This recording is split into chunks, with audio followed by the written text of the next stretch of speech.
कंसपुरी खत्म हुई, फिर कृष्णपुरी स्थापन हुई ना।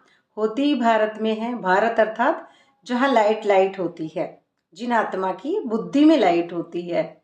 नई दुनिया में थोड़ी है ये कंस आदि हो सकते हैं, अर्थात सतयुग में कंस आदि नहीं होंगे। कंसपुरी कहा जाता है कलयुग को।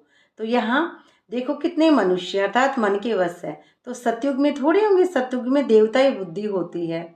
देवताई बुद्धि अर्थात कि जैसे वासुदेव श्री कृष्ण के पिता, जो जहाँ देव वास करते हैं, और देव की अर्थात देव कुल की आत्मा, उनकी माता देव की अर्थात देव कुल की आत्मा का जब जन्म होता है, श्री कृष्ण का जब जन्म होता है बुद्धि के अंदर, तो जब जन्म होता है तो हद के लिमिटेड ताले टूट जाते हैं और सबको नींद आ जाती है। वो सब चौकीदार होते हैं, वो सब सो जाते हैं। फिर वासुदेव जो वास करते हैं देव, फिर देवताओं के अर्थात संकल्प हमारे सतो प्रदान होने लग जाएंगे, तो बुद्धि में देव वास करने लग जाएंगे। फिर वो नदी में से पार होते हैं तो 5 नाग हैं, 5 नाग श्री कृष्ण के पैर को छूते हैं। तो ऐसे ही जब आत्मा न्यारी हो जाएगी तो वो 5 विकारों को भी देखती है, लेकिन उससे अटैचमेंट नहीं रखती है, न्यारी रहती है। क्योंकि श्री कृष्ण का जन्म हो गया, किसी से अटैचमेंट नहीं है, हर्षित मुक्ता बरकरार रहती है हमेशा। और अकासुर बकासुर का भी अंदर पहले अंत हुआ, उनको भी जला देते हैं, तभी श्री कृष्ण ने किया ये सब भी, उनका भी उद्धार किया।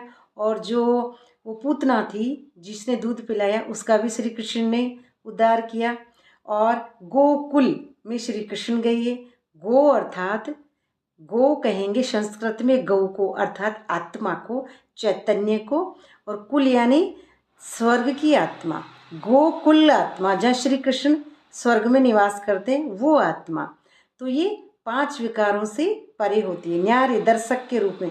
लेकिन ये कब होगा? जब दाऊ भैया श्री कृष्ण दोनों साथ थे। दाऊ भैया जिसको कहेंगे बलराम, अर्थात योग का बल होगा। तो जब योग का बल होगा साथ में, तभी श्री कृष्ण का जन्म बुद्धि में होगा। श्री कृष्ण का जन्म शरीर अर्थात इस धरती पर नहीं, बल्कि बुद्धि के अंदर होता है। स्वर्गीय बुद्धि के जब गेट खुलते हैं तब होता है, बुद्धि के हद के लिमिटेड के ताले जब टूटते हैं तब होता है।